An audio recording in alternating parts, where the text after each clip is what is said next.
Sæl aftur. Það er ýmislegt verið að frétta í vikunni. Hingað eru konir tveir mætir menn, þeir Gísli Marteinn Baldursson, borgarfulltrúi, og Sigmundur Davíð Gunnlaugsson, hagfræðingur, verið velkomnir. Takk.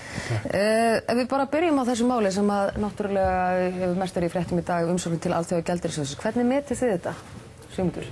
Já, því miður held ég að sé ekki manna að ræða en að ræða við Alþjóðagjaldeyrissjóðinn úr því sem komið er. Maður var nú eiginlega vonast til þess að í dag eru kynntir samningar við Alþjóðagjaldeyrissjóðinn, en þá er sagt frá því að það standi til að fara í formlegar viðræður. Það er þó líklega betur en ekkert, en hvað varðar hina hliðina sem er deilan með Breta, þá held ég að sé afar mikilvægt að menn láti ekki blanda þessu tvennu saman. Þetta er þér ansi hugleikið þetta mál og þér vantarlega líka, þið hafa nú báðir ansi mikil tengsl við Bretland.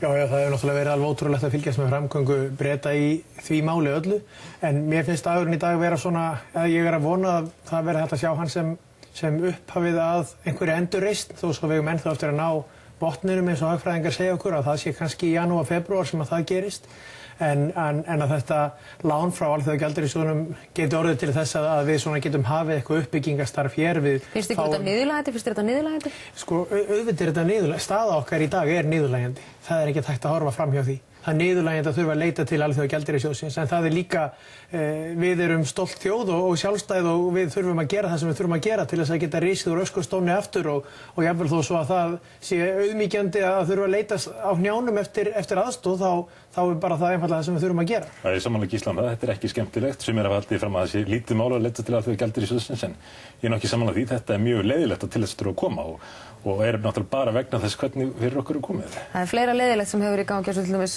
þið myndist á, það er afstaða Breta gagnvart okkur, þessi hryðjuverkalög beita Landsbankann og Íslendingar útmálaðir sem óreiðumenn út allan heim.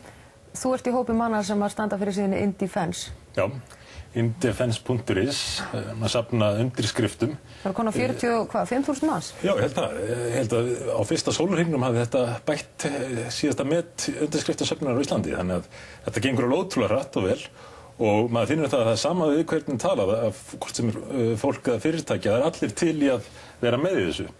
Er þú bara skrifandi, Gísli? Nei, ég á það eftir, ég fer í það bara strax eftir þáttinn.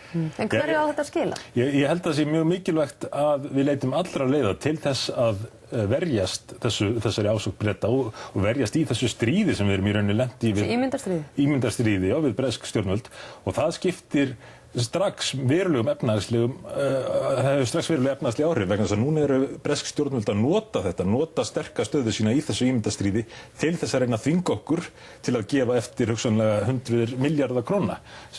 Peningar sem að við lögum samkvæmt eigum væntanlega ekki að borga. Það var nefnt hérna áðan að Bretar vildu ekki fara dómstólaleiðina. Ég hef heyrt þessa sömu sögur að þeir hafi hafnað bæði því að fara til Evrópudómstólsins og í gerðardóm. Það stendur það bara eftir að þeir eru að reyna að þvinga okkur og þá þurfum við að verjast á þeim vígstöðum líka. Mér finnst mjög mikilvægt að við gerum eitthvað svona til þess að reyna að segja Bretum betur að við ætlum ekki að tengja þetta við Alþjóðagjaldeyrissjóðinn. Mér finnst mjög gott að heyra það hjá Geir hérna áðan að það eigi ekki að tengja þetta saman. Við ætlum að reyna að halda þessu aðskildu. Við vitum auðvitað ekkert hvað felst í því láni fyrr en eftir 10 daga.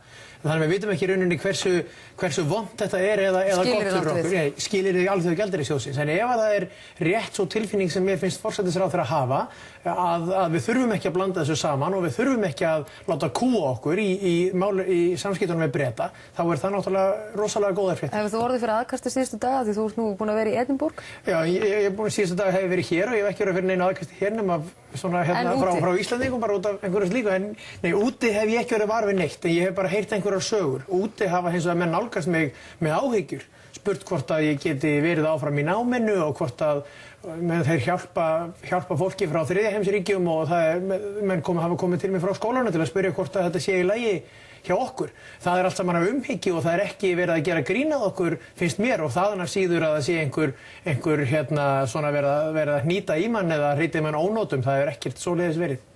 Og með raunar er það þannig að þó svo bæði Brown og ég held Darling líka séu af skoskubergi brotnir, þá eru nú Skotarnir ekkert mjög hrifnir af þeim eða af þeim sem að ráða í London. Skotar oft verið vinveittir Íslendingum, til dæmis í þorskastríðunum, þá Skotar mun meiri saman með okkur heldur en Englendingar. Það er ekki bara því þeim það er svo inngróið í það að vera illa við Englendinga?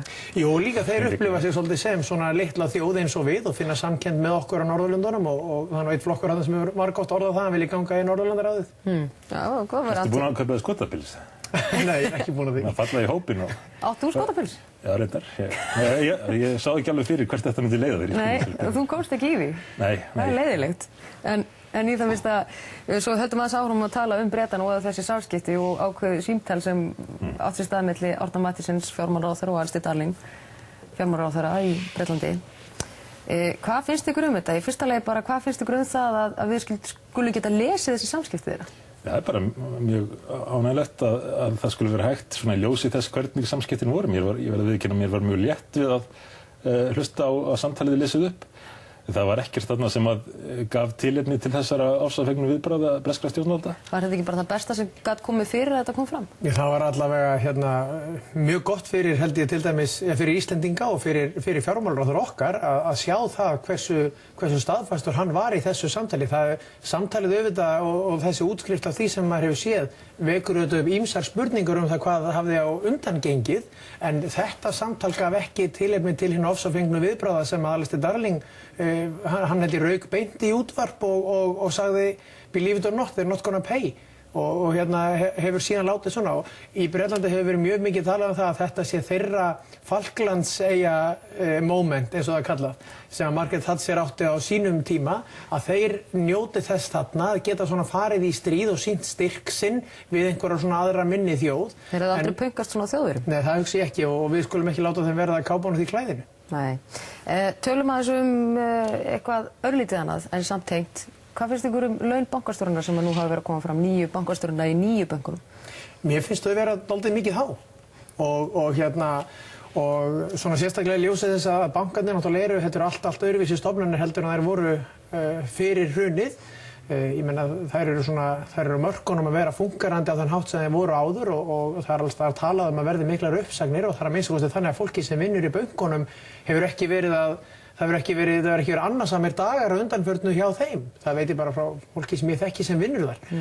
Þannig að þessi 9 bankastjórar þurfa núna tíma til þess að koma sér inn í þessar hluti og svona. Mér finnst þetta vera býsna há laun miðað við það að þetta eru starfsmenn okkar, starfsmenn ríkisins og það er alveg fínt að þeir séu vel launaðir, þeir þurfa ekki að vera kannski helmingi hærri launum en forsætisráðherra. Nei, og það er kannski ekki mjög mikil frambúðarstörfi fyrir bankastarfsmenn akkurat núna.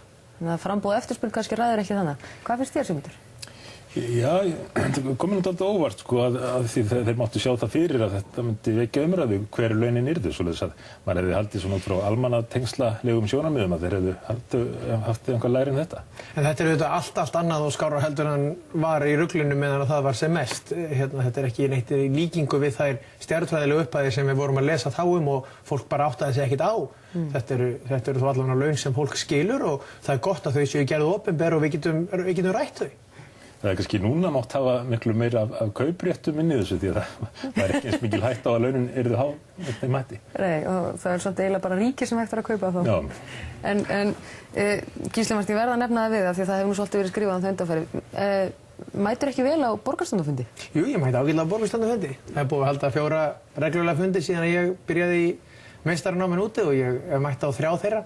En ég forfallaðist á 1 og svo var ég aukafundur sem var í sumar þegar við skiptum þá var ég nýkomin út og var að setja stelpuna mín í skóla þar og svona þannig að ég sagði það alltaf að ég myndi örugglega ekki geta mætt á hvern einasta en ég sinni mínum störfum líka að utan og er í fjöldamörgum nefndum og hópum sem ég funda grimmt í þegar ég er hérna á landinu og vonandi get ég skilað einhverju góðu til borgarinnar. Ég er svo ánægður með námið sem Gísli er ég vil helst bara að hann sé sem mest úti í þessu námið sko.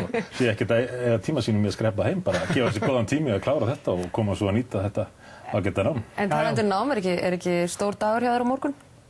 Jú, einmitt, mér skilst það, jú. Segðu okkur aðeins frá því. Nei, ég er bara er að ljúka loksins mínu ágæta prófi frá Háskóla Íslands. Og hvað verður það? BA í stjórnmálafræði. Já. Hvað hefur tekið langa tíma? Þetta er ekkert svo langan. Nei, bara svona hæfilegan? Já, bara hæfilegan. Ég tók mér nú eitthvað svona frá því ég byrjaði að vinna í sjónvarpinu, þá leiti ég nú ekki tilbaka og fór ekki í háskólan í býsna mörg ár. En síðan ákvað ég að hespa þessu af. Góður hlutir gerast. Þeim yfirgrips meira, ná. Já, ég fór virkilega djúpt og niður. Við þekkjum þetta öll. Kærar þakkir fyrir komuna.